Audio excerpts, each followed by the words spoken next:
김지혜 돌직구쇼에 오신 여러분 반갑습니다. 김지혜입니다. 저는 오늘도 저희 돌직구쇼 오픈 스튜디오에 나왔습니다.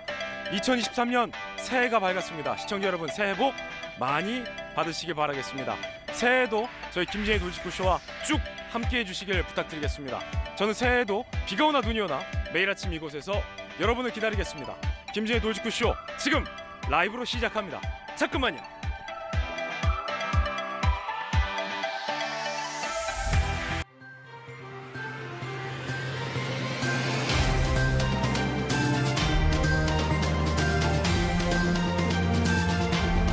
새해 복 많이 받으시길 바라겠습니다. 2023년 한 해는 우리 시청자 여러분들의 간에 더욱더 행복한 일들이 가득하기를 기원하겠습니다. 이 기원을 담아 신문 읽어주는 남자 시작하겠습니다. 오늘 조가신문 4가지 키워드 준비되어 있습니다. 네, 먼저 첫 번째 키워드는 개혁. 오늘 동아일보가 5면에 쓰고 있는 기사입니다. 개혁, 어떤 개혁일까요? 함께 보시죠. 윤석열 대통령이 3대 개혁 포문을 열었습니다. 민노총 전교조를 겨냥했다.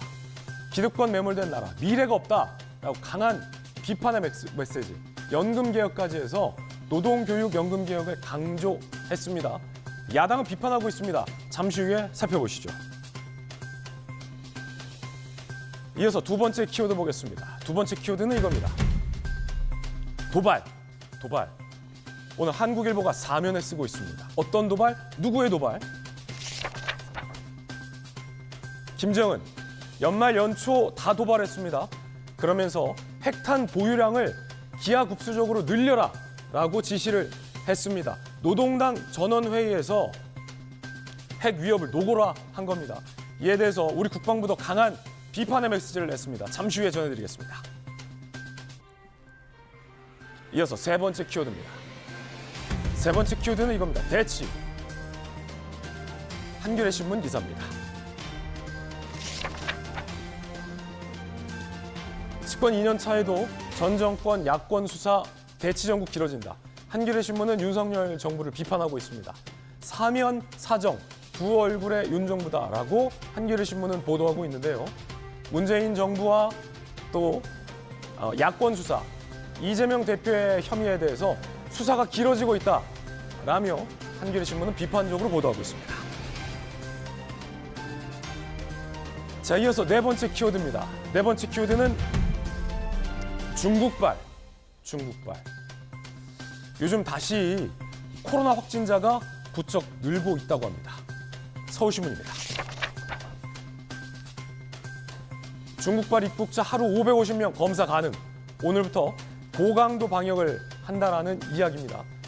당국이 예전처럼 중국인들의 이 무분별한 그리고 무방비한 입국은 막겠다라고 밝힌 바 있습니다. 신년에 건강 유의하셔야 될 것 같아요. 지금까지 신문 읽어주는 남자였습니다.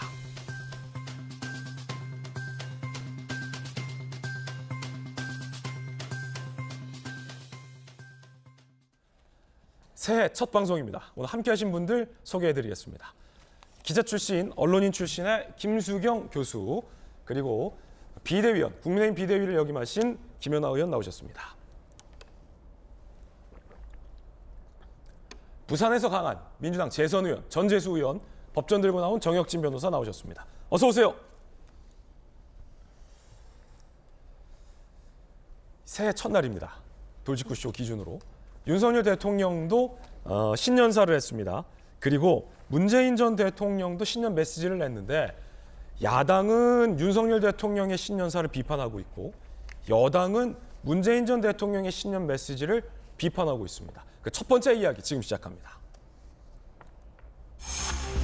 자, 일단 윤석열 대통령의 신년 메시지 3대 개혁 포문을 열겠다. 어떤 걸 개혁하겠다라고 대통령이 밝혔을까요? 직접 들어보시죠. 2023년 희망찬 새해가 밝았습니다. 새해 복 많이 받으십시오.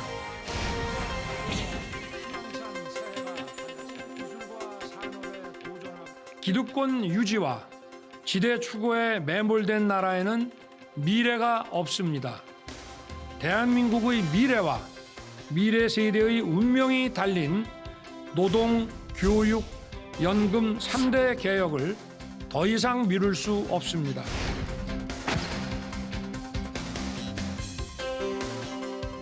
귀족 강성 노조와 타협해 연공 서열 시스템에 매몰되는 기업에 대한 정부 지원 역시 차별화돼야 합니다. 위대한 국민 여러분과 함께 새로운 도약을 반드시 이루어내겠습니다. 2023년 새해 자유가 살아 숨쉬고 기회가 활짝 열리는 더 큰 바다를 향해 나아갑시다. 감사합니다.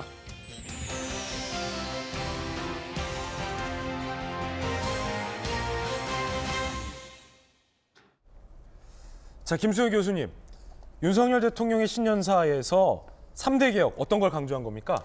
이제 노동, 교육, 그리고 연금 개혁을 한 거죠. 사실 이게 어떻게 여론의 역풍을 맞을 수도 있는 부분이거든요. 어떻게 보면 이제 고양이 목에 방울을 누가 달 것인가의 문제예요. 이전 정부에서도 했어야 되는 일이지만 포퓰리즘 때문에 그렇게 하지 못한 적이 많았죠. 그래서 이제 노동, 교육, 연금을 이제 개혁하겠다라는 이제 기치를 내건 겁니다. 특히 이제 노동 같은 경우에는 노동의 유연성을 좀 더 확보하는 쪽으로 노동을 개혁해야 된다는 것이고, 이제 귀족 노조에 대한 어떤 비판적인 메시지도 있었죠. 그리고 교육 같은 경우에도 지금 글로벌 탤런트, 굉장히 국제사회에서 우리가 그 경쟁력을 확보하려면 교육이 잘 돼야 되는데 그 부분도 집중해서 개혁하겠다. 마지막으로 연금 개혁 같은 경우에는 아시다시피 지금의 연금의 구조로는 지속 가능성이 없는 거잖아요. 금방 고갈될지도 모른다는 거기 때문에 이 미래 세대를 위해서는 이 연금 개혁이 꼭 필요한데 아무래도 연금 개혁을 하다 보면은 여론이 좋지 않을 수는 있죠. 그래서 이제 사회적인 합의를 만들어 가야 하지만 저는 꼭 필요한 대목의 이야기를 하셨다라는 생각이 듭니다. 사실은 이런 얘기를 하긴 했지만 잘 개혁을 안 하는 이유가 노조, 교육, 표 떨어지는 얘기잖아요. 세 개 다. 연금 개혁, 공무원 연금 개혁.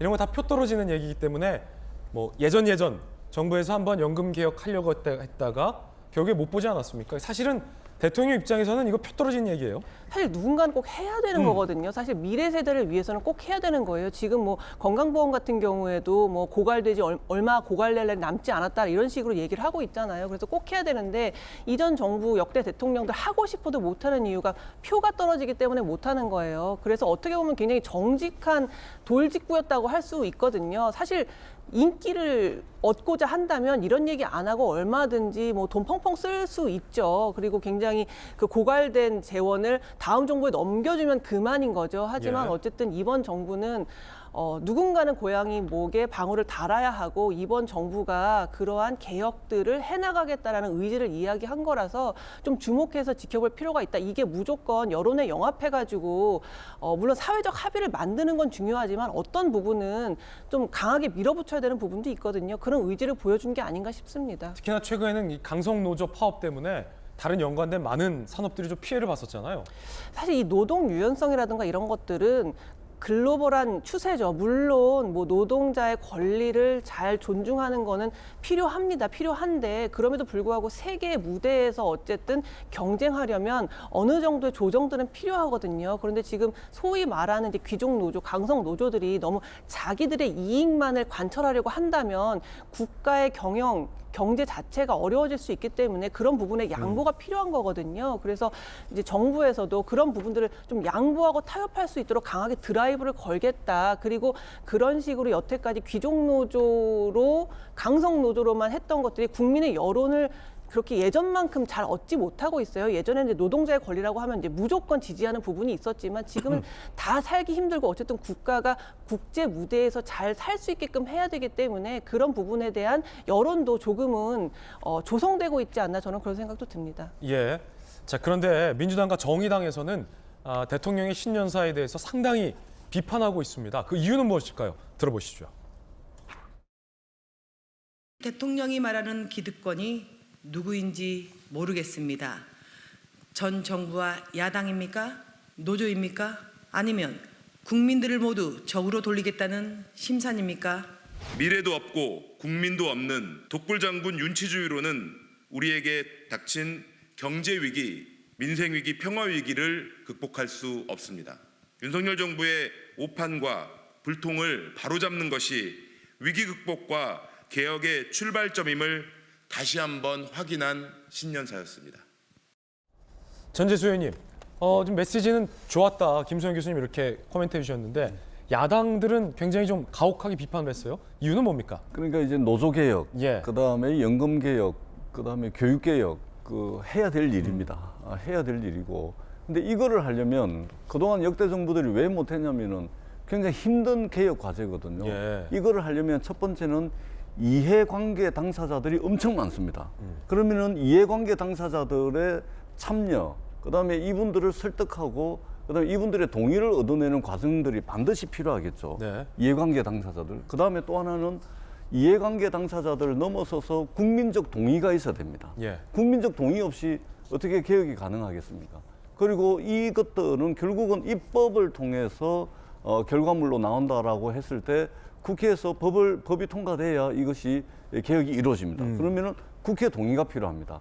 그러니까 이해관계 당사자들의 참여와 설득과 동의, 국민적 동의, 그다음에 야당과 국회와의 협력, 이것이 필요한데, 이것이 되려면 기본적으로 대화하고 설득하고 협치하고 뭔가 이게 전제가 돼야 가능하지 않겠습니까? 그런데 어제 이제 보셔서 아시겠지만 9분 20초짜리 이제 신년사를 하셨는데, 역대 전임 대통령들이 신년사와 별도로 이제 신년 기자회견도 쭉 했었거든요. 근데 어제 신년 기자회견이나 이런 것들이 전혀 없었습니다. 계획도 없는 것으로 지금 이제 되고 있고, 조선일보하고 그 인터뷰한 것으로 아마 신년 기자회견을 대신을 한 것 같은데, 그러려면 기본적으로 그동안 이제 윤석열 정부에서 보여왔던 야당과의 대화라든지 이해관계 당사자들의 참여라든지 이런 부분들이 전혀 안 됐습니다. 그러니까 과연 이 3대 개혁이 구체적인 로드맵을 가지고서 대통령의 기자회견을 통해 가지고 신년사를 통해서 구체화되고 있냐 했을 때는 이제 저희들이 좀 의아할 수 있다. 이제 이런 측면에서 아마 야당의 평가가 좀 가혹하지 않나 이렇게 생각이 들고, 저는 방향은 좋다고 생각을 합니다. 그러려면 조금 전에 말씀드렸듯이 더 많은 당사자들과 또 국민적 동의를 어떻게 얻어낼 것인가 라는 부분에 대해서 윤석열 정부에서 조금 더 구체적인 이런 이제 로드맵들이 함께 나와준다면 국민들께 뭔가 좀 예측 가능한 이런 이제 개혁의 방안들이 될 수 있지 않을까, 이런 생각을 하게 됩니다. 예. 김연아 의원님, 듣고 보니까 윤석열 대통령 요즘 지지율도 잘 나오고, 그리고 신년 기자회견 뭐 충분히 할 법도 한데, 이재명 대표가 취임 100일 때 기자회견 안 한 건 본인의 이제 사법 리스크와 관련해서 굉장히 곤란한 질문들이 많이 쏟아질 것이 우려돼서 패스한 건 아니냐, 뭐 이런 분석이 있었습니다만, 대통령 같은 경우는 지금 뭐 지지율도 잘 나오잖아요. 왜 이번엔 굳이 회견을 패스해서 뭐 불통이다 이런 얘기가 나오는 걸까요?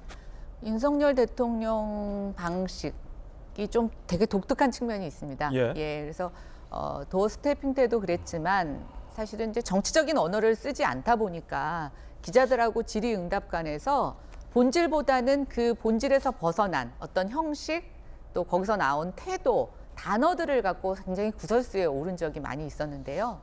계속 윤석열 정부를 향해서 야당과 또 국민들이 좀 바라는 것과 비판이 있었죠.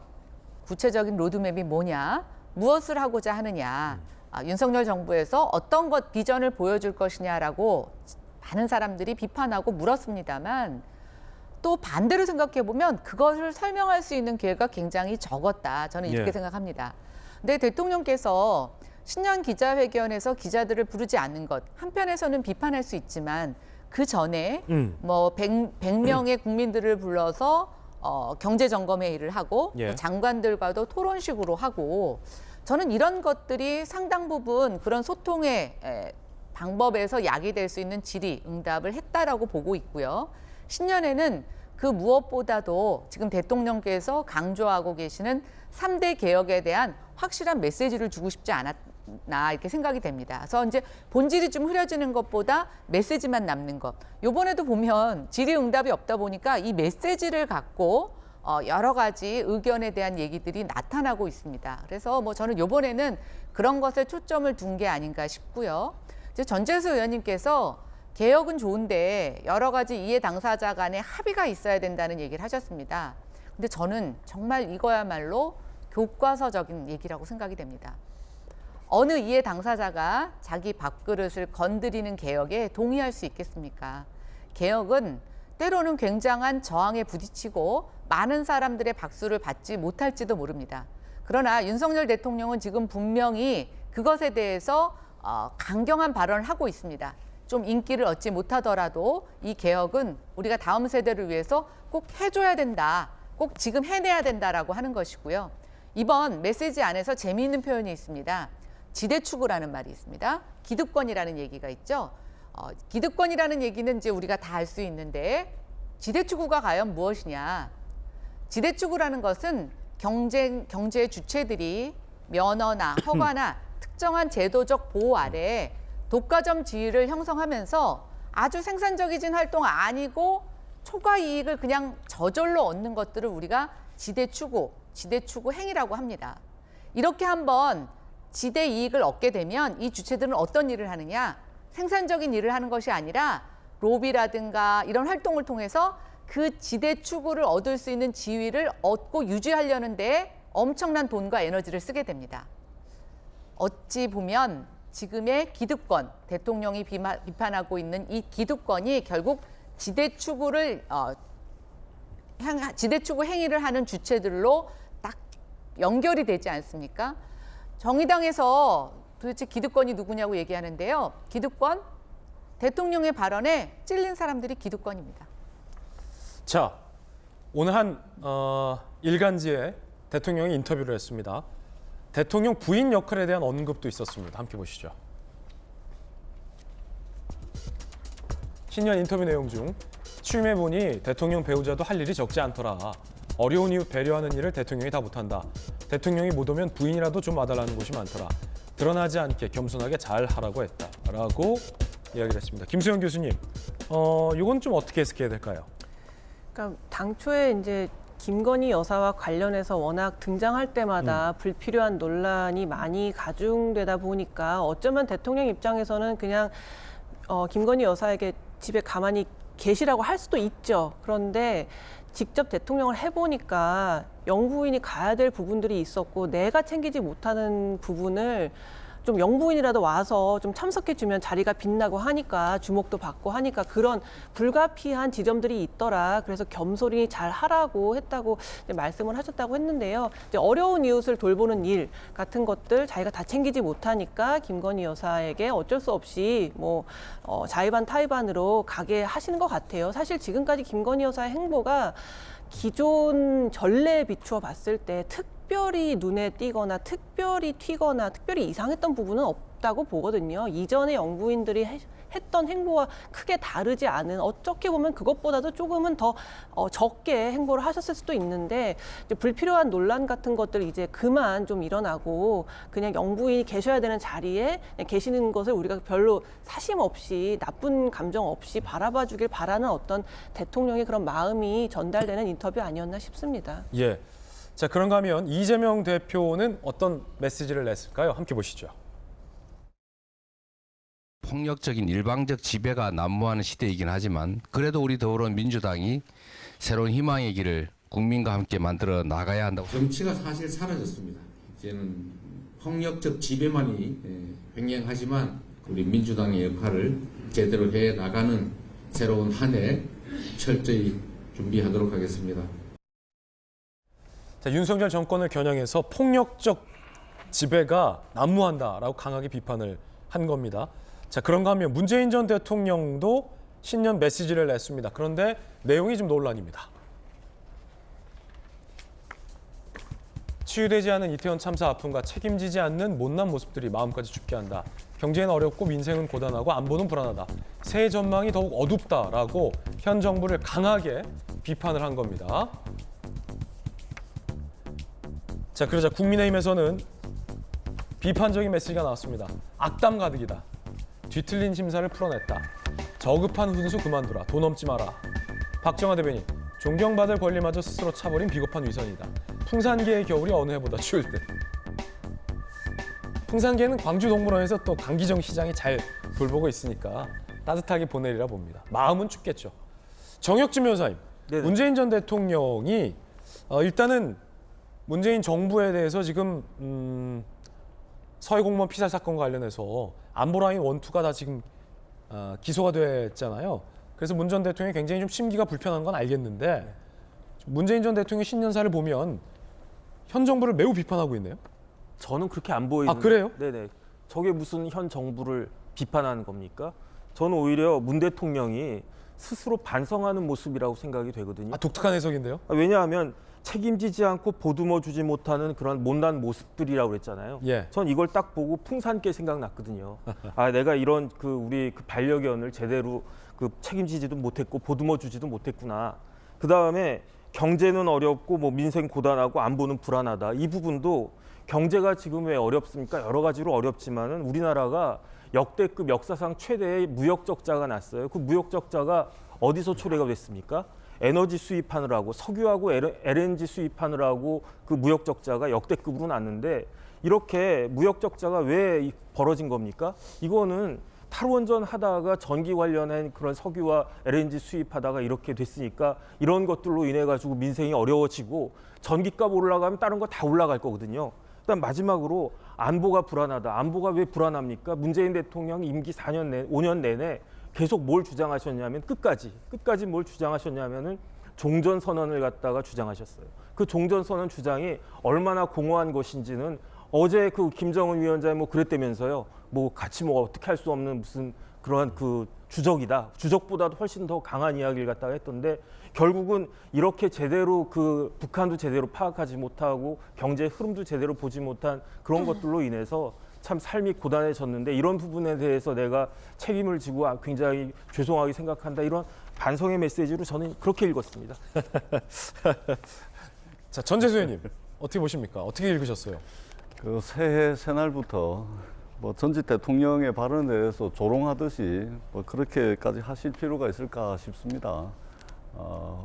우리 정치 본연의 역할이 무엇인지를 우리 신년에 좀 고민을 해봤으면 좋겠다. 여야가 이제 신년 벽두부터 또 주고받고 이렇게 공격하고 또 서로 공격하고 이런 모습을 보이는데 좀 마음을 좀 톤 다운 시키고 정말로 우리가 한마음 한뜻으로 경제와 민생 어려운 거 극복할 수 있는 방법이 무엇일지를 조금은 좀 각자 좀 성찰하고 머리를 맞대는 그런 신년이 됐으면 좋겠다라는 말씀을 먼저 좀 드리고요. 그다음에 이 사실관계와 관련해서 그러는데 탈원전 때문에 에너지 가격이 올랐다. 이것은 명백한 이제 사실에 부합하지 않습니다. 탈원전 하나도 안 했습니다. 문재인 5년 동안 탈원전 하나도 안 됐죠. 이거는 설계 수명에 따라서 2050년까지 설계 수명이 다한 것은 연차적으로 순차적으로 이제 원전 가동을 중단시킨다라는 프로세스로 탈원전을 이야기를 한 것이지 임기 5년 동안 탈원전 한 거 하나도 없습니다.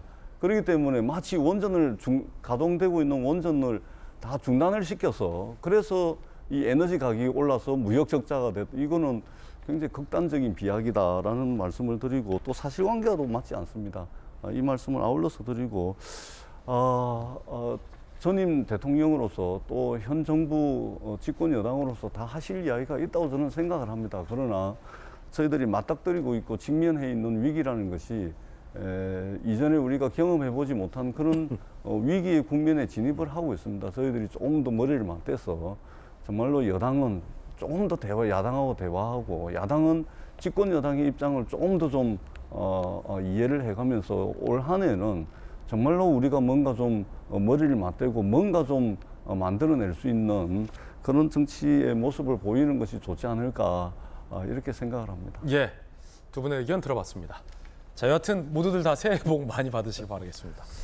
자, 이번엔 저희가 준비한 두 번째 이야기인데 이재명 대표를 향한 검찰의 수사 신년에는 더욱더 본격화될 것이라는 전망이 많습니다. 신년 첫 일정, 이재명 대표는 어떤 일정을 택했을까요? 함께 보시죠. DJ 노 그리고 문까지 이재명 대표가 부쩍 민주당의 SOS 연대 손길을 내미는 것 같습니다. 함께 보시죠. 새해 복 많이 받으세요.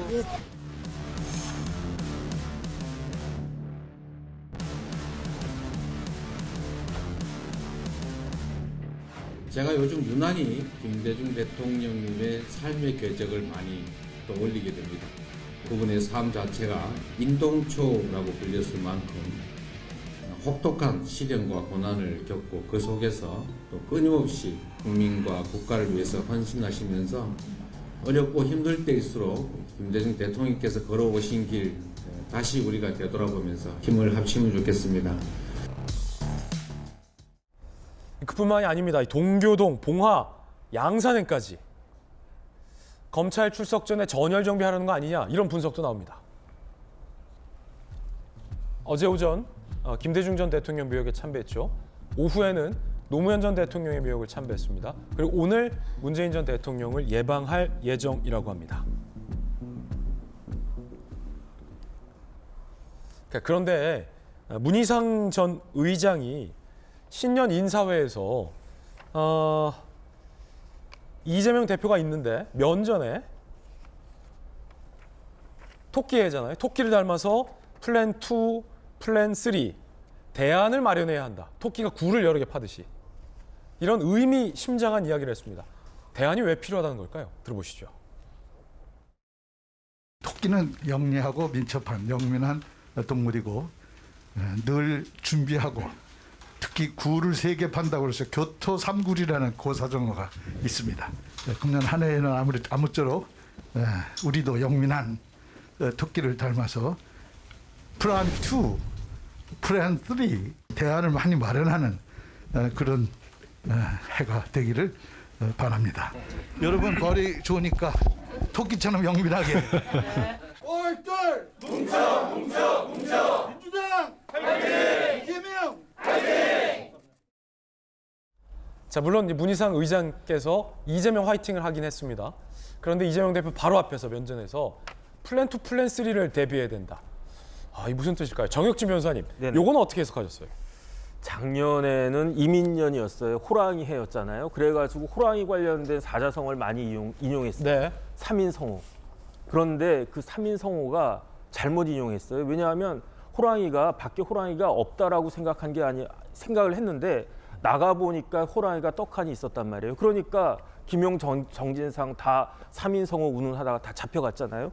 그런데 제 생각에는 이게 교토 3굴 굉장히 중요한 말이고 좋은 말인데 이게 전국시대 제나라 그 환공인가 그 관련된 그건데 제가 봤을 때 웬만하면 민주당에서는 이렇게 사자성어 안 쓰시는 게 좋겠어요. 왜냐하면 이때 교토 3굴의 그 토끼가 문희상 전 그 의장께서는 아마 민주당을 상징하는 것으로 민주당이 이렇게 어려운 시점에 대비를 잘 해야 된다 이런 취지로 그렇게 당연히 이렇게 쓰셨는데 저는 어떻게 이렇게 딱 들리냐면요. 이 토끼가 이재명 대표로 들리거든요.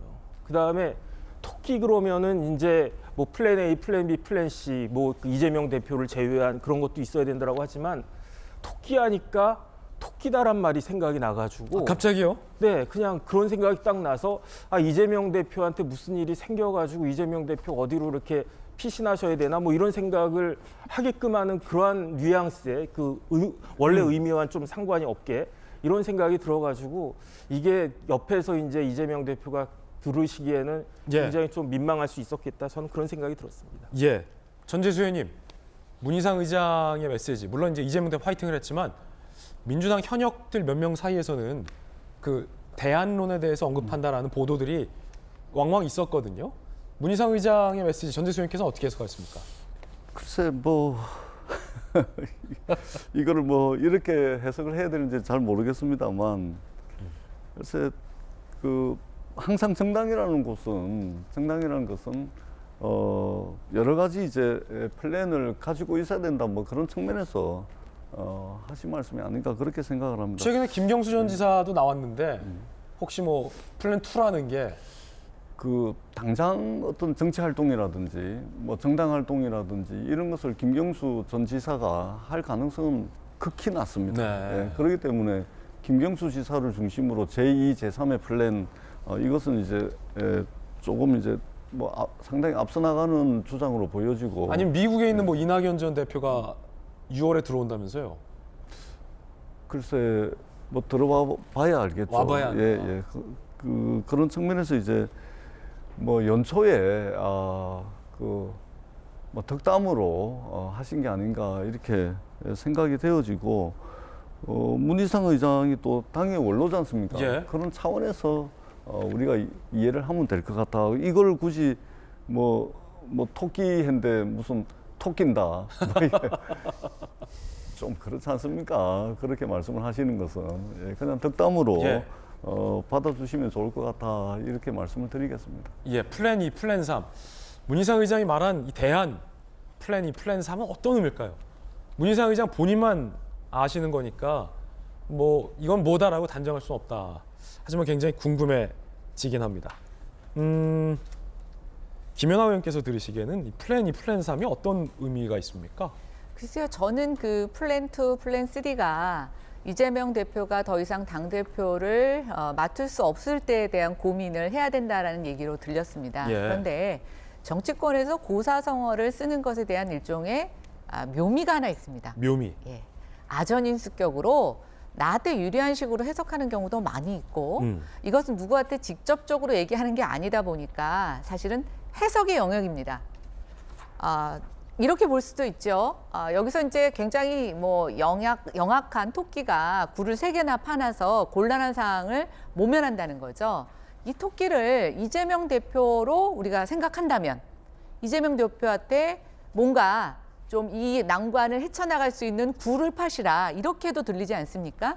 그런데 반대로 또 아까 제가 처음에 해석했던 것처럼 저는 이제 이재명 대표가 민주당의 당대표를 하는 것이 대한민국 정치사에 별로 바람직하지 않다 이렇게 생각하는 사람 입장에서 보면 이재명 대표 이후에 포스트 이재명을 준비해야 되는 게 아닌가라고도 해석이 되기 때문입니다. 그래서 저는 이 뜻은 문희상 전 의장만이 알 수도 있지만 문희상 의장은 이 해석의 영역으로 이 단어를 끌어내서 던진 거죠. 사람들이 어떠한 내용에 더 많이 반응하는가 또 어떻게 많이 더 해석하는가. 결국 그게 지금 2023년에 여론의 방향을 이끌 수 있는 큰 이정표가 될 거라고 생각합니다. 예. 자, 그런가 하면 한 보도에 따르면 이재명 대표가 주변에게 기소는 될 것 같다라고 얘기를 했다라는 보도가 나왔는데요. 일단은 보도 단계입니다. 내용 보시죠.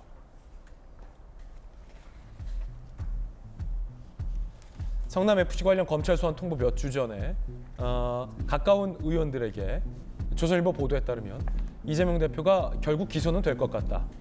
기소 또 되면 물러나라는 목소리가 더 커질 것 아니냐라는 이야기를 했다라는 보도입니다. 이 대표와 가까운 민주당 의원들, 이재명의 고민은 사법적인 고민이 아니다. 라고 얘기를 했다고 해요. A 민주당 의원, 대장동 건에서는 자신 있어 하는데 직접 돈 받은 것 없고 정진상 등이 인멸 가능성도 없다고 보는 것 같다. 오랜 꿈 가지고 올라온 중앙 정치 무대에서 사라져야 할 수도 있다는 두려움이 더 커 보인다. B 민주당 의원은 이렇게 해석했습니다.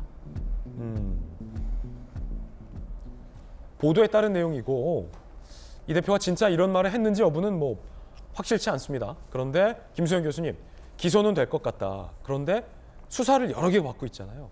다른 건으로 또 기소되면 나보러 내려오라고 하지 않겠냐. 그러자 다른 민주당, B 민주당 의원은 중앙 정치에서 사라질 것에 대한 두려움이다.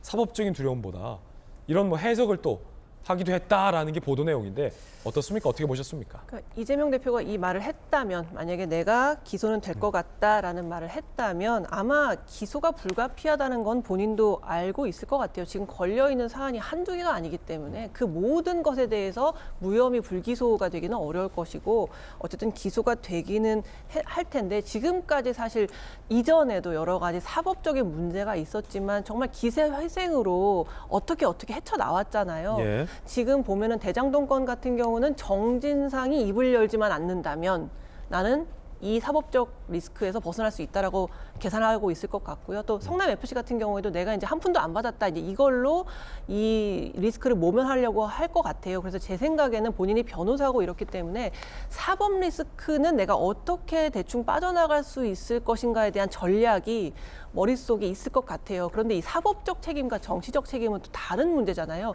계속해서 이제 기소가 되고 하면 지금은 민주당이 거의 민주당이 가지고 있는 모든 정치적 자산, 폴리티컬 캐피탈을 다 쓰고 있단 말이에요. 이재명을 방어하는데. 그런데 그런 걸 폴리티컬 캐피탈이라고 합니까? 그렇죠. 지금까지 쌓아온 정치적 자산이 있죠. 민주당에 대한 정치적 신뢰, 자산? 뭐 앞서서 우리가 뭐 김대중 대통령, 노무현 대통령 쭉 거치면서 쌓아온 그 자산을 지금 거의 다 쓰고 있어요. 그런데 건건이 기소가 되고 지리한 법적 공방이 이어지고 그 과정에서 어떤 비리가 있었다 없었다 혐의가 계속 나오면 제 생각에는 민주당에서 이 탈 이재명 러시가 계속될 거란 말이죠. 처음에는 이재명을 방어하는데 총동원됐지만 이 뭔가 판사를 보아하니 이재명 쪽에 줄을 섰다가는 나까지 정치적 무대에서 사라지게 생겼네. 탈 이재명 러시가 벌어질 거라고요. 그렇다 보면 결국 이재명 대표가 사법적 책임까지는 어떻게 내가 뭐 좀 피해 보겠는데 이 중앙 정치 무대에 어떻게 내가 이렇게 올라왔는데 여기에서 영원히 사라지는 거에 대한 두려움을 갖고 있겠죠. 아마 그러한 생각에서 내가 기소는 될 것 같다.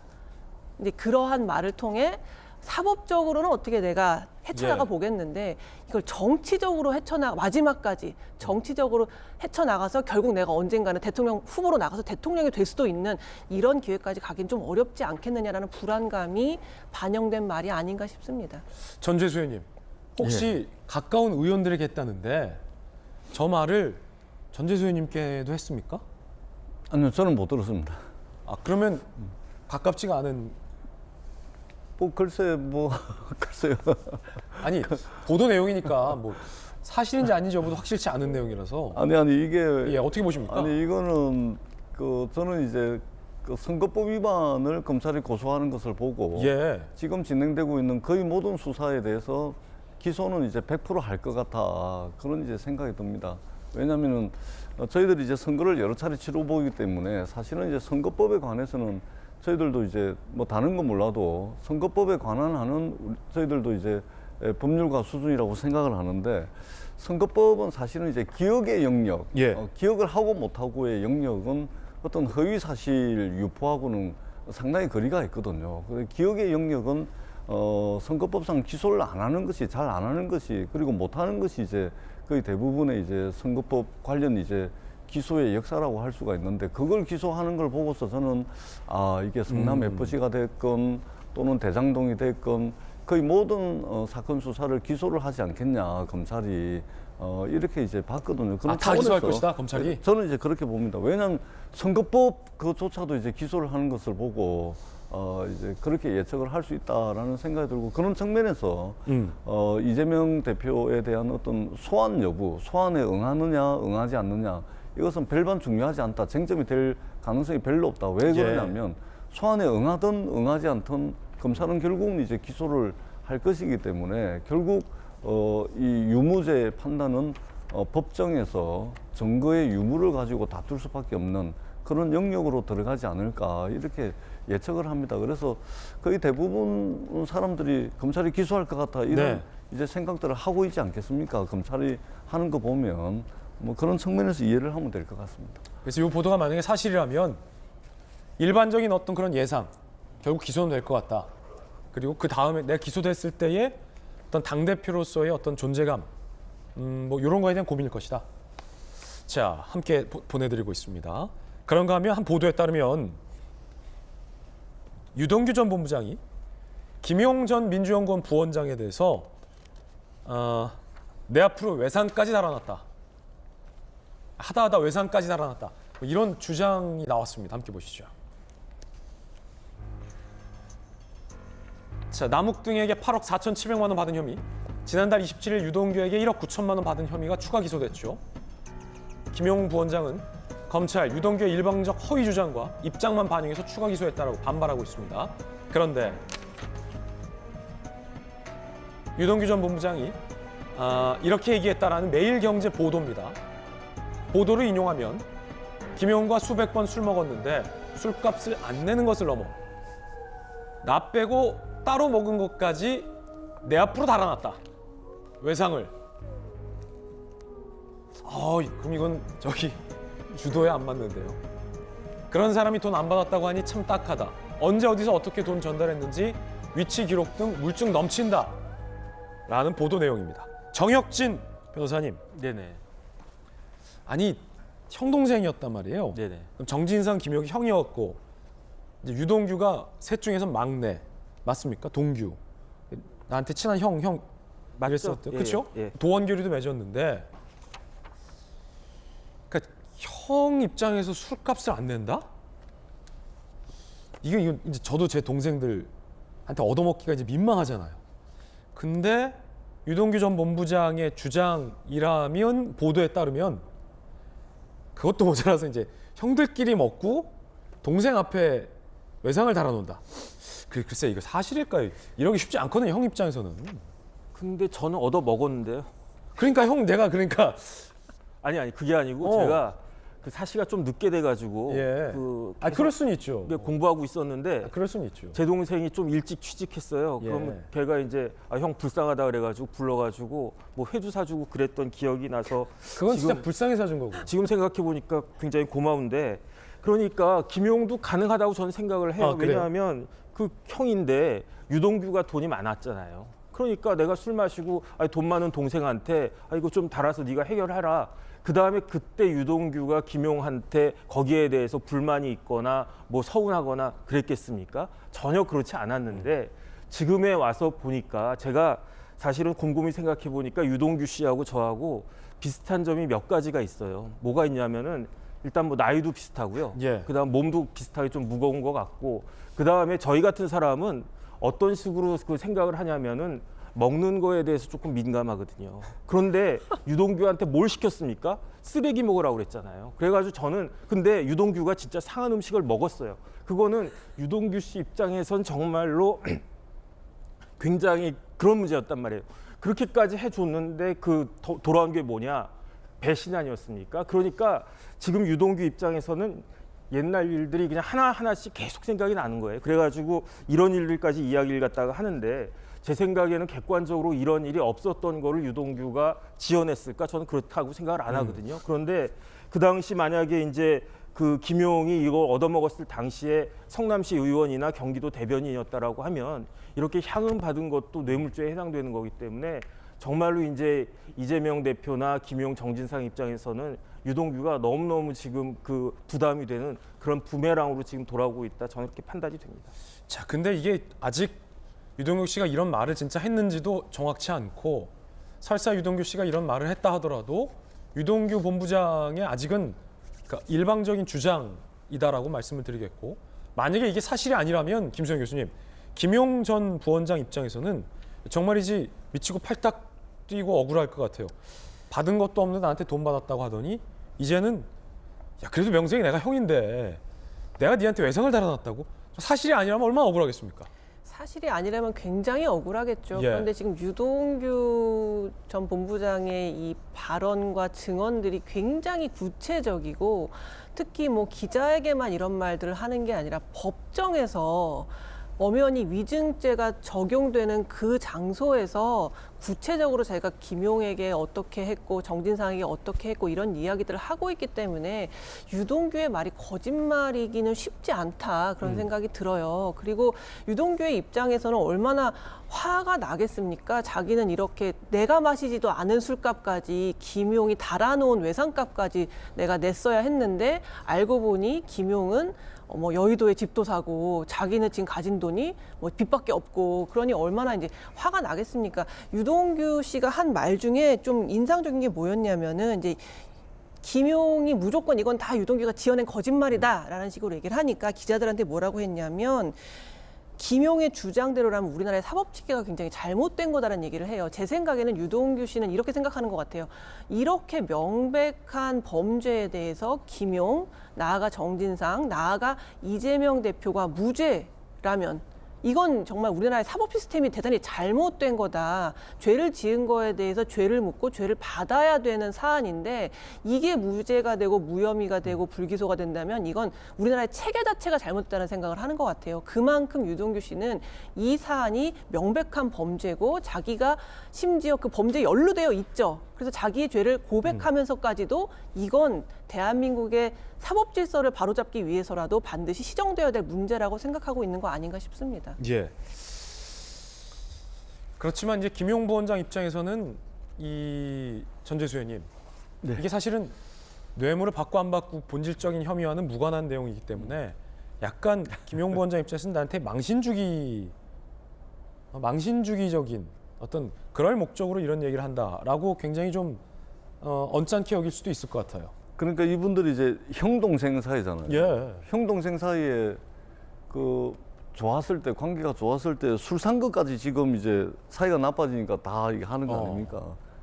그러니까 우리가 이제 개인적인 관계에서도 좋을 때는 형 동생 하면서 술도 사고 하다가 관계 틀어지니까 옛날에 내가 샀던 술값 이야기하는 거하고 똑같은 거죠.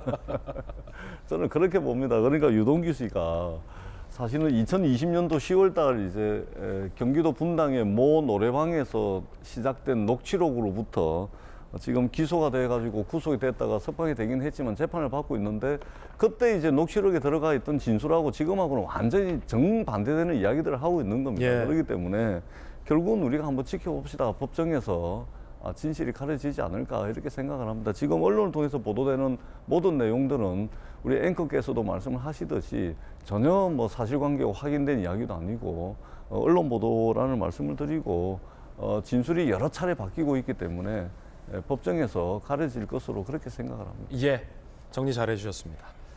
자, 그런가 하면 최근에 이런 보도가 있었습니다. 김만배 씨가 최근에 들것에 실려서 응급실에 왔다가 2시간 만에 젠걸음으로 빨리 나오더라 라는 이 2장의 비포 애프터 사진 보도가 있었습니다.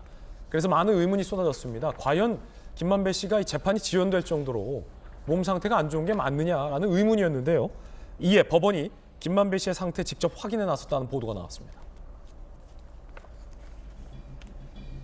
지난달 21일 대장동 의혹 재판부에 4주간 치료가 필요하다라는 진단서를 제출했습니다. 재판이 3차례 취소 후 일정이 미정인데 재판부가 아주대병원 측에 건강정보 제출을 요청했습니다. 건강 상태 확인에 들어간 겁니다. 1월 첫째 주 이후에 기일을 잡을 가능성이 있다라고 합니다. 정익진 변호사님, 요거는 뭐 이례적인 경우는 아니고, 네네.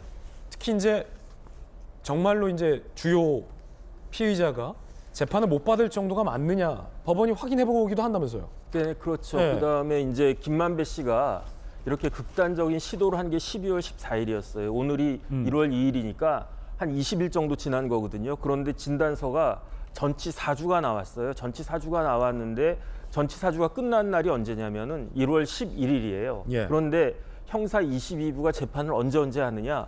월요일하고 목요일 날 하더라고요. 11일이 수요일이니까 12일 날 목요일부터는 정상적으로 재판이 진행이 될 거라고 생각이 되는데 예. 그런데 그 와중에 어떤 일이 있었습니까? 결국은 이제 김만배 씨가 특별히 뭐 아파 보이지 않은 그러한 상태로 그때 이제 김진 앵커가 그 병원이 아주 잘하는 병원 아니냐 그렇게까지 말씀을 갖다 하셨는데 어쨌든 뭐 명의에 의해서 치료를 받았든 아니든 간에 지금 정도 되면은 김만배 씨가 뭐 재판 받는 데는 전혀 무리가 없어 보이고 1월 6일까지 이번 주까지는 휴정 기간이니까 다음 주 목요일부터는 재판 시작될 거로 저는 그렇게 생각이 됩니다. 그렇습니까?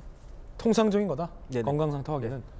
그럼 만약에 뭘 봅니까? 그 아주대병원에서 소견서를 줄 거 아니에요. 네네. 근데 거기서 발급한 진단서 내용과 별반 다르지 않겠죠? 제가 봤을 때 뭐 큰 차이 없을 예. 거고요. 그 다음에 전치 4주는 조금 뭐 많이 나온 것일 수도 있는데 예. 일반적으로 전치 2주는 그냥 특별히 뭐 멍만 들어도 나오는 거니까 그거보다는 더 그 상태가 안 좋았다 그 생각이긴 할 텐데 전치 4주하고 지금 뭐 새로 그 병원에서 발급한 진단서하고 큰 차이가 있을까 저는 그런 생각은 듭니다. 그렇군요. 재판은 곧 재개될 것이다. 네네. 네네. 1월 둘째 주. 네네. 네. 자, 그런가 하면 박지원 전 비대위원장 기억하시죠? 박지원 전 비대위원장이 이런 주장을 했습니다. 이재명 대표에게 최강욱 의원의 성희롱 관련된 비판을 본인이 하고 있는데 이재명 대표에게 그거 비판 자제하라 라는 소리를 들었다라고 주장을 했습니다. 박지현 전 비대위원장입니다. 최강욱 성희롱 논란 당시 문제 제기하자 이재명 대표가 내가 보기에도 전후 맥락상 그 발언을 했을 거라고 본다. 그러니까 우리 전통놀이 동전세기 짤짤이가 아니다라는 거겠죠. 하지만 전쟁 중엔 같은 편 장수 공격 말라는 말이 있다라고 했다. 이재명 대표가 내 입맞기 바빴다라고 주장했어요. 속은 검은데 겉은 하얀 것처럼 발언하는 건 양두구육 정치다라고 쓴소리를 했습니다. 박지원 전 비대위원장의 주장인데 김연아 의원님, 최강욱 의원 사건 좀 많이 기억에서 잊혀졌는데 뭐 어떤 얘기하는 겁니까?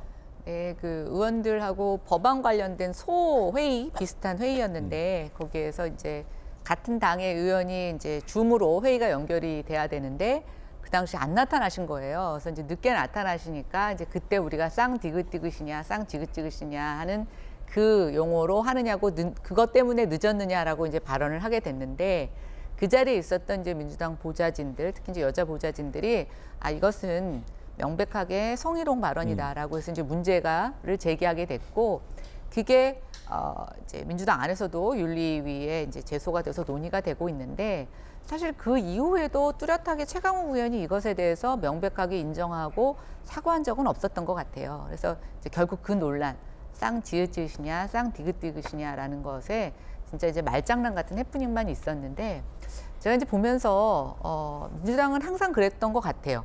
자당 의원들의 어떤 그런 잘못, 특히 성비위와 관련돼서는 여러분들 또 이제 잊어버리신 거 한번 제가 소환해 보자면 박원순 시장과 관련된 그 비서의 성추행에 있어서도 정말 희대에 없는 말을 하나 만들어냈죠. 예, 피호소인. 그것도 자당에서 여성 인권 운동을 하고 여성 문제에 관심이 많다는 여성 중진 위원들이 공개적인 발언에서 피해 호소인이라는 발언을 하게 됩니다. 그런 걸로 보면 저는 이제 박지원 비대위원이 여기 비대위원장으로 갈 때서부터 참 이해가 안 되는 상황이다 생각을 했었어요. 그런 것들을 인정하지 않는 당에서 어떻게 저렇게 여성 청년을 비대위원장으로 모셔왔을까. 근데 오래 가지 않았죠. 그 이후에 박지원 비대위원장은 정말 쓸모를 다 했다고 판단이 됐는지 계속 지도부와 상충되는 발언 또 공격하는 발언을 했다라고 보고 있고요. 저는 이제 이재명 대표가 박지원 비대위원장을 추천했다라는 사실 뒷얘기도 좀 있었는데 점점 갈수록 둘의 관계 역시 이제 좀 회복할 수 없는 막장의 관계까지 갔다. 즉 유동규와 김용 부원장이 사석에서 먹은 술값까지도 계산하는 관계로 간 것처럼 지금 민주당 안에서는 모든 신뢰들이 깨지고 또 서로의 비판을 통해서 자기 정치적 입장만 살리려고 하는 그런 상황이 와 있다. 이렇게 생각이 됩니다. 전재수 의원님, 박지원 전 비대위원의 주장인데 뭐 뉘앙스의 차이, 받아들이는 사람 뉘앙스 차이도 좀 있을 것 같고 그 박지원 전 비대위원장이 이재명 대표에 대해서 굉장히 쓴소리를 계속 해오던 터였잖아요. 본인의 전당대회 출마도 막혔고 뭐 그런 것도 좀 감안을 해야 될 것 같고 또 당시 상황이 지방선거 앞이었기 때문에 저 발언을 한번 좀 보면 듣기에 따라서는 뭐 내 입을 막았다라고 느낄 수도 있겠습니다만 뭐 다시 한번 보시죠. 나도 네 비판이 맞다. 하지만 지방선거 앞두고 시점을 좀 이렇게 하자. 뭐 이런 당대표로서의 어떻게 보세요? 그러니까 이제 사람의 말이라는 것은 그때 그 상황과 또 그때 그 상황이 지나버리고 시간이 한참 지나고 난 뒤에 또 글로서 또 뭐 SNS를 통해서 이제 읽히는 것은 하늘 땅 차이 아니겠습니까? 이 맥락이라는 것도 있는 것이고 말의 전후 뭐 앞뒤 사정도 좀 봐야 되는 것이고 그러기 때문에 뭐 정확하게 뭐 어떤 취지인지는 알겠으나 박지원 위원장의 뭐 주장 아니겠습니까? 이것을 뭐 쌍방간에 확인하기 전까지는 이게 뭐 어떤 뉘앙스의 이야기였는지 뭐 판단하기는 좀 그렇고 저는 이 박지원 위원장에 대해서는 뭐 제가 말을 더 보태지는 않도록 하겠습니다.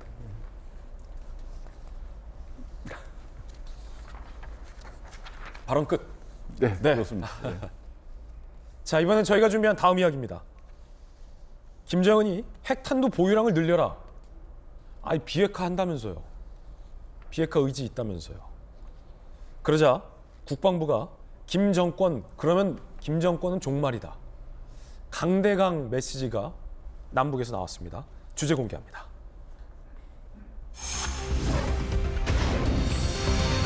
김정은 명백한 적, 지하 벙커로 간 윤 대통령. 김정은이 새해부터 불길한 소리를 했습니다. 핵탄두 보유량을 늘려라 라고 지시를 했는데 국제사회 제재를 정면으로 위반하겠다라는 공공연한 선언입니다. 또 다른 포석도 있는 것 같고요. 한번 들어보시죠. 남조선 괴뢰들이 의심할 바 없는 우리의 명백한 적으로 다가선 현 상황은 전술 핵무기 다량 생산의 중요성과 필요성을 부각시켜주고 나라의 핵탄 보유량을 기하급수적으로 늘릴 것을 요구하고 있다고 하면서 핵탄두 보유량을 늘려라 라고 김정은이 지시를 했다는 겁니다. 그러자 우리 국방부가 강력 경고를 했습니다. 자, 일단 조선중앙통신 남조선 괴뢰들은 명백한 적이다. 핵탄두 보유량 기하급수적으로 늘리라 라는 북한 김정은의 어떤 신년부터 이 메시지에 대해서 만일 핵 사용을 기도한다면 김정은 정권은 종말에 처하게 될 것이다. 이 종말 굉장히 좀 오랜만에 들어보는 단어예요. 종말에 처하게 될 것이다. 국방부가 할 수 있는 가장 센 수위의 경고라고 볼 수 있겠습니다. 정혁진 변호사님, 네네. 국방부 계셨잖아요. 네네. 김정은이 핵탄두 보유량을 늘려라. 이거는 이제 여러 가지 포석이 있을 수 있을 것 같아요. 이제 핵실험을 지난해 할 것으로 예측이 됐고 북한 내에서 어느 정도 준비를 마쳤는데 핵실험을 안 했는데 신년에 이제 핵실험을 할 것이다 라는 포석 같기도 하고 어쨌든 핵무기 개발에 새해에도 북한이 전념을 하겠다라는 일종의 선언 같기도 한데 우리 국방부의 메시지가 이례적입니다. 핵 기도하면 김 정권은 종말이다. 이거 어떤 의미입니까? 공멸한다는 의미예요. 그러니까 김정은만 종말이 돼 있는 게 아니고 우리 사회에도 우리가 지난 70년 동안 올해가 어떤 해입니까? 그 휴전이 1953년에 됐어요. 올해가 2023년이니까 지난 70년 동안 우리 그 아버지 형님들 그다음에 그렇게 피땀 흘려가지고 쌓아놓은 모든 것들이 한 방에 다 무너질 수 있는 그런 상황이 될 수 있다라고 하는 것을 서로 간의 이야기를 갖다 한 건데 지난 70년 동안은요 휴전이었어요. 적대 관계가 항상 유지가 돼 있었고 뭐 우리도 마찬가지였겠지만 북한은 심지어 핵까지 만들면서 그런데 그런 상황에서 지난 5년 동안에 종전 관련해 가지고 계속 그 이야기를 했는데 더 이상의 당근은 먹히지가 않는다. 효과가 없었다라고 하는 것을 지금 국방부도 인정할 수밖에 없는 거고 그렇다라고 하면 거기에 대해서 강대강으로 나갈 수밖에 없는 그런 상황이 됐는데 참 어떻게 이런 상황까지 초래가 됐는지 그 옛날 햇볕 정책부터 시작해가지고 참 우리나라 지금 대북 그 안보 관계는 실수에 실수로 거듭한 것이 아닌가 저는 그런 생각을 합니다. 국방부가 북한의 핵 사용 위협에 대해서 강력하게 그럼 너는 종말이다 라고 경고를 한 겁니다. 우리 국방부가 정말로 이 북한의 핵무기에 대해서 대응 훈련은 잘 돼 있습니다. 무인기만 못 잡지 북한의 핵무기에 대해서는 우리 국방부가 굉장히 고도로 잘 대응 훈련을 해왔기 때문에 새해에는 무인기도 잡는 우리 국방부가 되기를 바라보겠습니다. 그런데 이걸 두고도 또 여야가 책임 공방을 벌이고 있습니다. 자, 일단 여당 박정하 대변인, 지난 정권에 잘못 길들여진 북한에는 단호한 대응만이 답이다. 이희경 그러자 민주당 상근부 대변인, 군 미필 대통령의 무모한 초강경 발언들이 군사적 긴장을 촉발했다. 김은하 의원님. 근데 군 미필 대통령이라는 말이 왜 나오는지 모르겠어요. 만약에 이재명 대표가 대통령이 되셨으면 이재명 대표도 안 가시지 않으셨나요? 굉장히 적절하지 않은 발언인 것 같고요. 저는 이재명 대표도 군 미필입니까? 저는 그런 걸로 알고 있는데요. 그 팔 다치신 것 때문에 분명한 건요. 지난 5년 동안 굉장히 햇빛 정체보다 더 따뜻하게 북한을 안아주고 품어주고 우리가 비핵화를 하려고 유도했지만 그 정책 자체는 실패했다는 것이 저는 이제 만천하에 드러났다라고 보고 있습니다. 좀 전에 명백한 괴뢰다, 적이다라고 발표하는 그 김정은 위원장의 한번 얼굴을 보시면 저 사람이 우리 그 판문점 쪽에 와서 군사분계선을 넘으며 문재인 대통령과 악수했던 그 사람이 맞나? 정말 상상이 되지 않지 않습니까? 무슨 일이 있었던 거죠? 우리한테 그런 천사 같은 얼굴을 하고 계속 핵실험을 준비하고 미사일 발사를 하면서 했던 그 사람의 이 가면을 벗은 것을 보는 게 아닌가라는 생각이 듭니다. 지금 윤석열 대통령 또는 우리 국방부의 대응에 과도하다, 오히려 국민에게 위험을 초래한다, 겁을 주려고 한다, 이렇게 판단하실 수도 있습니다. 그러나 명백한 건 과거와 같은 방법으로는 더 이상 김정은을 막을 수 없다. 또 좀 가벼운 말로 김정은과 북한의 핵을 길들일 수 없다라는 것은 인정해야 된다고 생각하고요. 윤석열 대통령이 풀어야 되는 것이 바로 이 숙제입니다. 그러면 과거처럼 부드럽게 어린아이 투정 부리는 거 받아들이는 것처럼은 대할 수 없지만, 그렇다면 어떻게 이 상황에서 북한의 비핵화를 유도하고 개방을 유도하고 또 우리에 대한 위협으로부터 좀 그것을 멈출 수 있겠느냐라는 것이 숙제인데요. 제가 알고 있기로는 문재인 정부 들어서 대북 방송을 중단을 했습니다. 북한이 굉장히 싫어하는 것 중에 하나가 이 대남에서 북한으로 대남의 상황과 여러 가지 방송을 하는 것인데요. 왜 그러냐면 그만큼 북한이 폐쇄된 사회라는 겁니다. 한국에서 드라마 이런 것도 지금 못 보게 하는 것으로 막고 있고, 핸드폰 사용도 막고 있어서 사실은 굉장히 이 지하 세계로만 융통되는 통신망들이 이용되고 있는데요.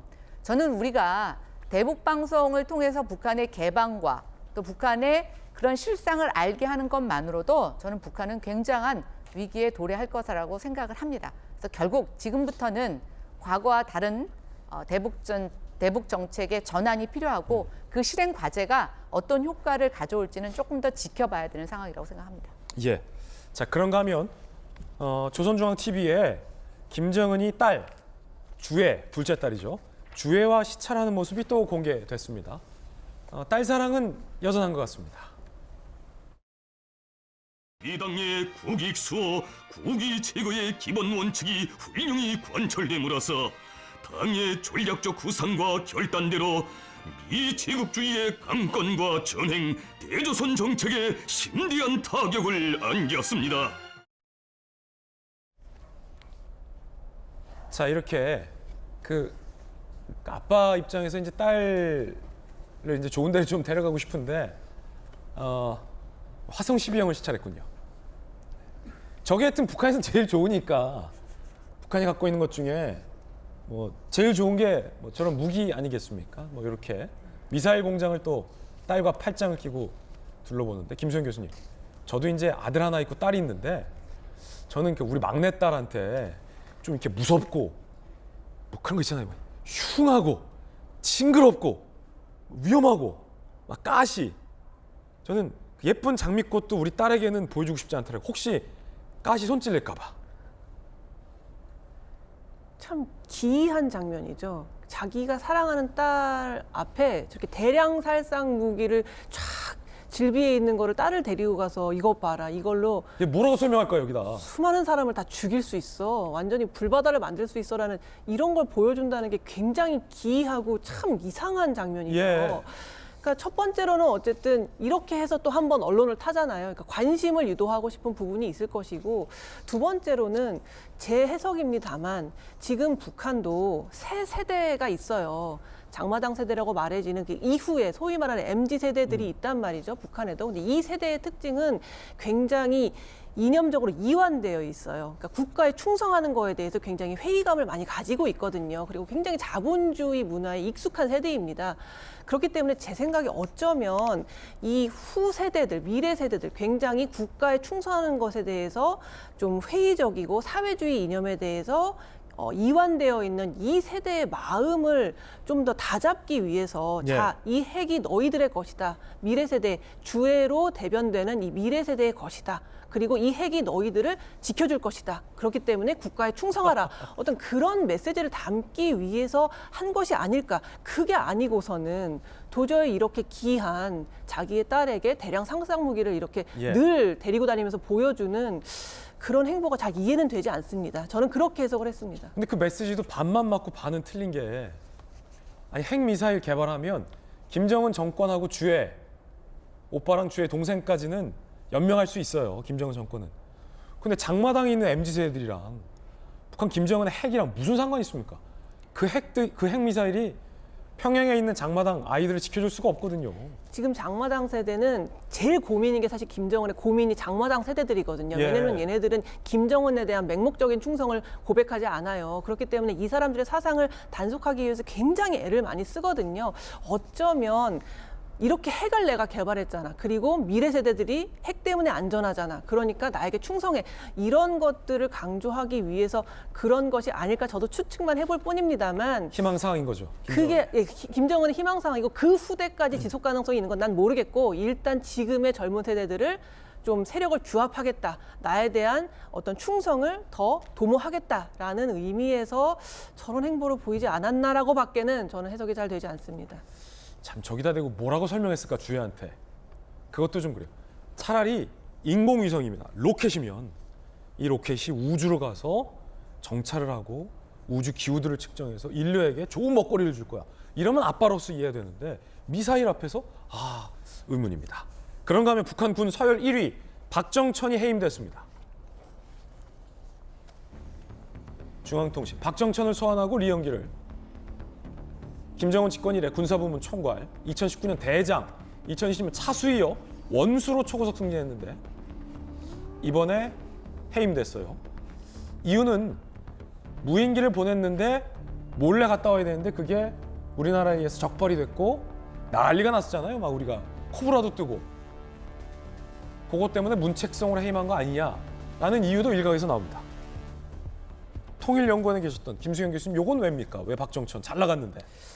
그러니까 지금 그 왜 해임했는지에 대해서는 얘기를 하지 않았어요. 그래서 이제 추측건대는 이제 무인기를 우리가 이제 대응해서 올려 보냈잖아요. 그거를 이제 북한에서 제대로 대응을 못 해가지고 어쩌면 잘린 게 아니냐 이제 이렇게 좀 추측만 나올 뿐입니다. 근데 북한 입장에서는 안 들키고 가면 좋았긴 하지만 다 살아 돌아갔기 때문에 경질할 정도 사안은 아닌 것 같은데 무인기 건. 뭐 정확한 이유는 모르겠어요. 어쨌든 이제 남측과 북측에 지금 굉장히 강대강 대치 상황으로 이제 몰아가고 있는 상황에서 어쨌든 이 박정철을 해임함으로써 뭔가 남한에 대한 더욱더 그 공고하고 긴장된 그런 상황을 늦추지 말라라는 어떤 그런 메시지로 굉장히 높은 자리에 있는 사람을 경질함으로써 우리 대한민국이 보낸 무인기 그거를 북한이 전혀 대응을 못했기 때문에 박정천을 해임했다. 그렇죠. 이유는 말하지 않았지만 잘렸다는 거는 뭔가 그걸 말하게 되면 우리가 대응을 못했다는 걸 실토하게 되는 거기 때문에 그 얘기는 싹 빼고 대한민국 무인기를 북한이 속수무책으로 당한 것 때문에 경질을 한 게 아닌가 지금 그렇게 추측되고 있는 상황입니다. 어쨌든 무인기가 남북 다 무섭네요. 그렇죠. 잡기가 어려우니까 이게 사실 별게 아닌 것 같지만 대응이 안 된다는 점에서는 그 윗선에 있는 사람들이 굉장히 벌벌 떨만한 존재라는 것이죠. 예. 그물로 잡아야 돼요, 무인기는. 새처럼. 그물총으로 뭐 잡는다는 얘기도 있더라고요. 자, 한미동맹 70주년을 맞아서 국민 인식 조사 결과가 나왔는데 흥미롭습니다. 예전과는 좀 많이 달라진 것 같습니다. 함께 보시죠. 한미 관계 방향 설정 여론조사인데 진보와 보수층의 응답입니다. 진보층에서도 한미 동맹을 강화해야 한다는 게 50.3%로 과반이 넘었습니다. 보수층에서도 뭐 79.8%. 과거 소위 진보층에게 있어서 한미 관계를 물어보면 한미보다는 뭐 한중이다. 내지는 뭐 독자육이다. 이런 응답이 많았는데 인식 변화가 좀 상당히 많아졌다. 아무래도 이제 중국발 코로나도 겪었고 사드 보복도 겪었고 또 북한의 이 같은 핵미사일 위협 고조 다양한 현상들을 겪으면서 진보 세대에서도 그래도 우리가 한미동맹은 기본으로 좀 강화해야 한다라는 게 과반을 넘는 여론 인식 변화가 있는 게 아닌가 싶습니다. 이 조사에 따르면. 정익진 변호사님. 네네. 이쯤 되면 이 조사상으로 보면 진보, 중도, 보수 가릴 것 없이 일단은 한미 관계가 중요하다라는 데는 다 공통을 하고 있군요. 그러니까 북한이 맨날 이렇게 뭐 미사일 쏘고 심지어 장사정포에다가 핵탄두를 실을 수 있다는 거 아니겠습니까? 굉장히 실질적인 위협이 있는데 이 위협을 우리나라가 그 만약에 이제 그런 또다시 옛날과 같은 불행한 일이 벌어진다고 했을 때 압도적으로 하지 않으면 우리나라도 엄청나게 큰 타격을 입을 수밖에 없기 때문에 결국은 한미 동맹을 통해서만이 이것이 극복될 수 있는 것이다라고 국민 대다수가 그렇게 생각한다 이렇게 판단되어지는 겁니다. 예. 자, 이번엔 저희가 준비한 다음 이야기 시작하겠습니다. 뜨거운 소식 두 가지 엄선했습니다. 함께 보시죠. 자, 첫 번째는 한동훈 법무장관입니다.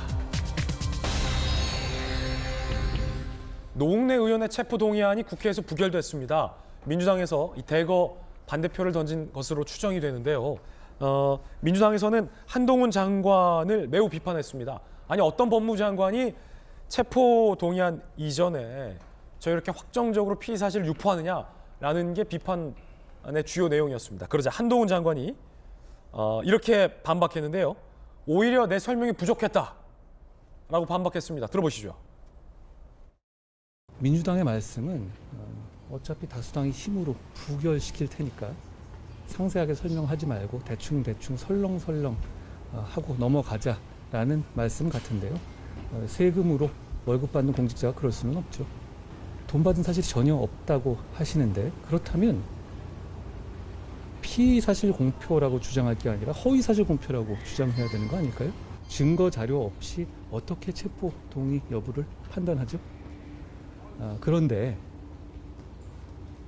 그럼에도 불구하고 민주당이 압도적으로 부결시킨 걸 보면 저는 제 설명이 과했던 게 아니라 오히려 부족했던 것이 아닐까 생각합니다. 정혁진 변호사님, 네네. 한동훈 장관이 조목조목 강하게 비판을 했어요. 반박을 했어요. 피의사실 유포라고 하지 말고 그럼 허위사실 공표라고 해봐라. 못하지 않느냐 이러면서 네. 내가 이렇게 설명했는데도 부결된 거 보면 제 설명이 부족한 것 같다 오히려. 이런 반박인데 어떻게 보십니까? 일단은 장관이 국회에서 설명하는 목적이 무엇이겠습니까? 그 체포 동의안을 통과시키는 게 그게 목적이었잖아요. 예. 그런데 실패했잖아요. 그러니까 내가 부족했다 이렇게 반성하는 것인데 이거는 공식적인 해석이고요. 제가 봤을 때 한동훈 장관이 통과가 되리라고 생각을 했겠습니까? 전혀 생각을 안 했을 거예요. 그럼에도 불구하고 다른 때보다 한 3배, 4배 길게 거기에다가 뭐 부스럭부스럭 이런 자극적인 말까지 했는데 이건 뭐냐. 한동훈이 또 미끼를 던진 거예요. 또 미끼를 던졌는데 이번엔 누가 낚였느냐. 대여가 낚였죠. 그 이재명 대표가 낚인 거예요. 왜냐하면 부스럭부스럭 하면서 뭐 김남국이 어쩌고저쩌고 그러지 않았습니까? 예. 이게 이런 그 퍼포먼스를 보고 누가 놀랐을까요? 한동훈이 놀랐을까요? 제가 봤을 때 노웅래가 제일 놀랐을 거거든요. 그런데 일반 국민들, 저희 같은 사람들한테는 저 부스럭부스럭이 잊혀지지가 않는 거예요. 그런데 요즘 형사재판 이재명 대표가 그 요즘 재판 안 해보셔가지고 잘 모르시는 것 같은데 형사 재판을 하면요 동영상까지 틀어요. 이제 노웅래 의원 당연히 기소되고 뭐 불체포 그 불구속 상태에서 기소가 되고 형사 재판이 벌어질 텐데 그때 재판정에서 저 녹음 파일 틀어질 거거든요. 그럼 그때 부스럭부스럭 소리가 나겠습니까? 안 나겠습니까? 없는 거를 한동훈 장관이 그 국회에서 이야기했겠습니까? 그러면은 그때 부스럭부스럭 하는 소리를 갖다가 국민들이 듣고 기자들이 다 보도하면 어떤 일이 벌어지느냐. 야, 우리 같은 국민들은 저렇게까지 증거가 있었는데도 불구하고 야당이 체포동의안을 부결시켰네. 그런데 언제쯤 재판이 이루어질까요?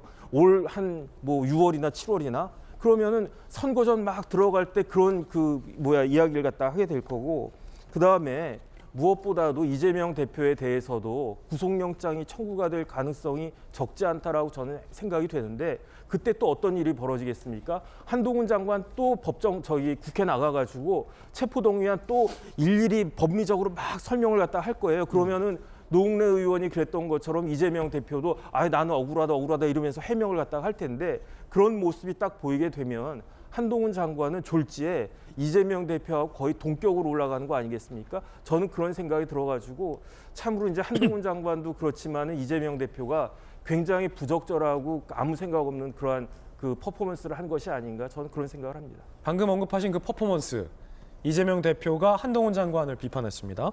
정청래 의원도 한동훈 장관을 비판했습니다. 들어보시죠. 노웅래 의원이 청탁을 받고 돈을 받는 현장이 고스란히 녹음되어 있는 녹음 파일이 있습니다. 돈 봉투 부스럭거리는 소리까지도 그대로 녹음되어 있습니다. 비공개하기 전에 어디서 이상한 소리가 자꾸 들리는데 이 김남국 의원 돈 봉투 받는 소리 같은. 아니 우리 김성환 의원께서 김남국 의원한테 돈 봉투 전달하는 소리가 오시락거리는 소리. 참 어처구니 없는 일입니다. 당연히 부결되어야 할 사안이었지만 한동훈 장관의 67살 어린아이 같은 오기가 더욱 표를 결집하게 만들었습니다. 땡큐 한동훈. 박용진 의원이 저희 돌직구쇼 와서 어쨌든 민주당은 방탄정탄이 됐다. 방탄정당이 됐다. 국민 앞에 송구하게 생각한다. 라고 대신 사과하고 왔는데 정청래 최고위원은 땡큐 한동훈을 외치는 모습이 굉장히 좀 이질적이긴 합니다만 일단은 한동훈 장관에 대한 이제 비판 메시지 듣기 전에 이재명 대표가 김남국 의원을 거론하면서 돈봉투 부스럭 받는 소리다라고 일종의 꽁트를 한 건데 이건 왜 한 겁니까? 이제 한동훈 장관이 이제 국회에서 한 것에 대해서 이제 빗대 가지고 이제 그대로 돌려준 것 같습니다. 예. 옆에 있었으니까 그런 것 같습니다. 아 그렇군요. 예. 저는 이제 그 박용진 의원 이야기에도 동의하지 않고요. 정청래 의원 말씀에도 동의하지 않습니다. 둘 다 동의하지 않아요? 예, 예. 제가 한동훈 장관이면 굉장히 잘 나가고 있지 않습니까? 열성 지지층도 확보하고 있고 강성 지지층으로부터 또 박수를 많이 받고 있는데 제가 한동훈 장관이라면 대통령의 최측근으로서 또 복심 중에 복심으로서 한동훈 장관이라면은 좀 말과 행동을 하는 데 있어서 조금 덜 자극적이게 또는 덜 공격적이고 예. 또는 덜 분열적이고 덜 갈등적인 그런 이제 말과 행동을 하지 않을까라는 아쉬움은 늘 가지고 있습니다. 대통령 측근 아니겠습니까?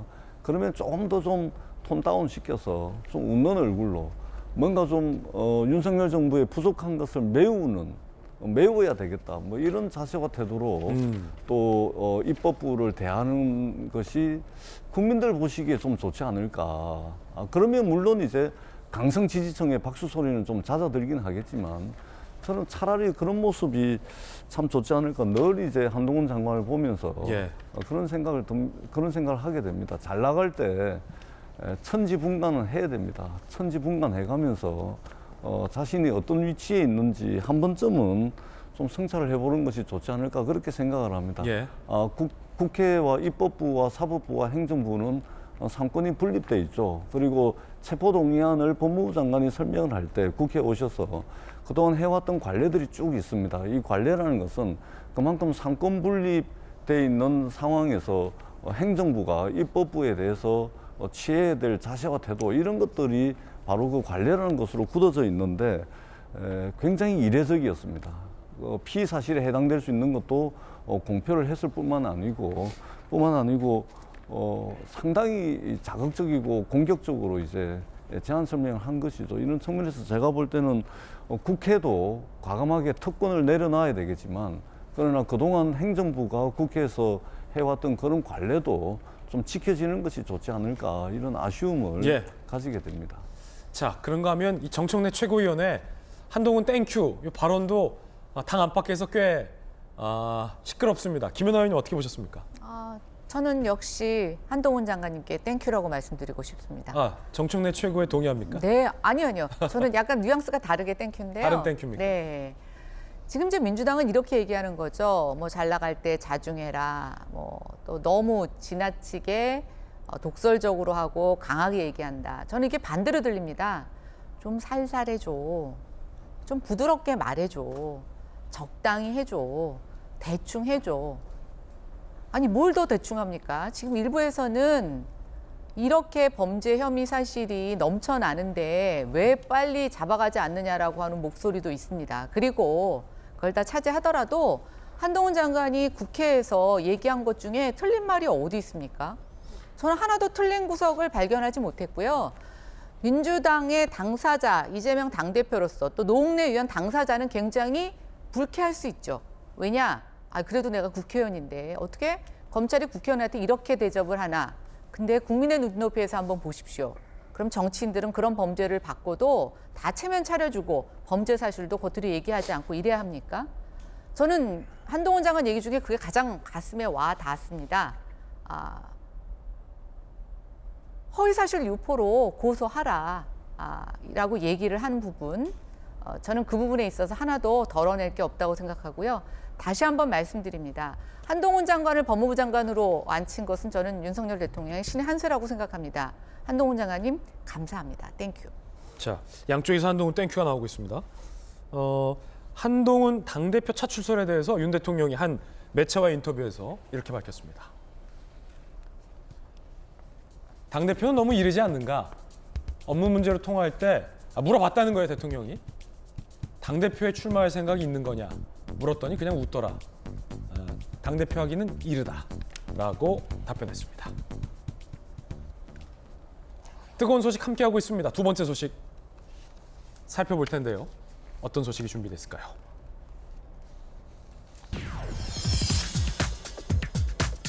자, 이기영의 신상이 공개됐는데 이 실물과 딴판이다. 이런 얘기 나옵니다. 그리고 여러 보도에 따르면 범행 닷새 뒤에 사람을 죽일 수 있냐? 이거 무슨 말일까요? 함께 보시죠. 끔찍한데요. 지난달 25일 경기 고양시 한 식당, 모르는 남성들에게 고기 사주겠다 접근을 합숙했습니다. 건물이 8채 있고 돈이 많은데 같이 일하겠냐? 사람 죽일 수 있냐? 라고 고기 사주면서 물어봤다는 거예요. 이름 전화번호 알려주며 기영이 형이라고 저장해놔라고 했다. 돈 주면 자기가 시키는 거 다 할 수 있냐고 묻더니 사람도 죽일 수 있냐라고 하더라.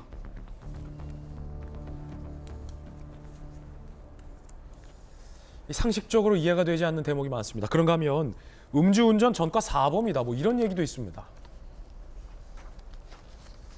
군인 신분으로 2차례 음주운전. 경찰 매달고 2kg 도주까지. 군사법원이 징역 1년 6개월을 선고하고 복역했었다. 2018년에도 음주운전. 2019년에도 음주운전. 전과 사범이란 겁니다. 그때 택시기사 살해했을 때도 술 마시고 운전하다가 택시와 접촉사고 났잖아요. 혹시 그 단속 피하려고 사람 죽인 거 아니냐? 뭐 이런 얘기도 나옵니다. 자, 그런가 하면 지난 20일 CCTV에 포착된 이기영의 모습과 이번에 경찰이 공개한 신상이 너무 달라서 논란입니다. 자, 지금 보시는 것처럼 CCTV에 포착된 이기영의 모습과 이번에 공개된 이기영의 신상이 많이 다릅니다. 여러분은 이 같은 사진이라고 볼 수 있겠습니까? 자, 이 술집에서도 말이죠. 안경을 낀 모습까지 보여요.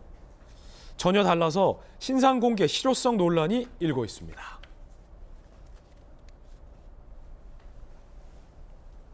최근 촬영한 사진 공개를 거부했다는 거예요. 실제 모습과 다른 운전면허증 사진이 공개된 겁니다. 현행법상 당사자 거부 시 최근 사진 강제 공개 불가, 머그샷 촬영 불가라는 거예요. 누리꾼, 실제로 마주쳐도 구분 못할 것 같아. 머그샷 공개에 범죄자 동의가 왜 필요하냐. 신상 공개 결정 내려지면 무조건 최근 모습 공개되도록 법 제정돼야 한다. 정혁진 변호사님. 네네. 저도요, 운전면허증 사진이랑 실물이 달라요.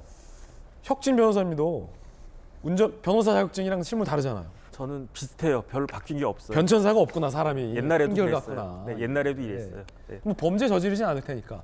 너무 다른 거 아닙니까?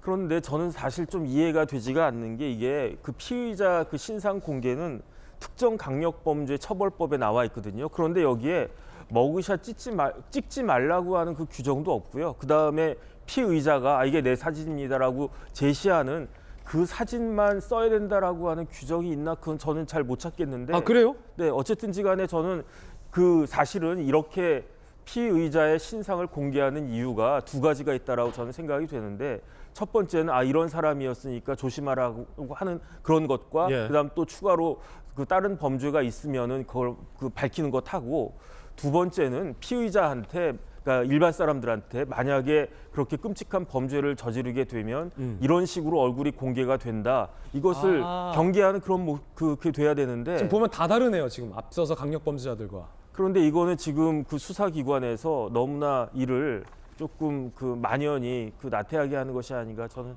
그런 생각이 듭니다. 아니면은 뭐 이렇게 증명사진 찍을 때 너무 과도한 뽀샵을 법으로 막아놓든가. 아니면 둘 중에 하나는 해야 되는 거 아닙니까? 미국은 그 머그샷 찍을 때 앞 찍고 이쪽 옆 찍잖아요. 찍고 이쪽 예. 다 찍잖아요. 그렇게 하는 것이 더 합리적이다라고 저는 생각이 됩니다. 예. 저희들은 6초 광고 보고 돌아오겠습니다. 잠시 후에 뵙죠.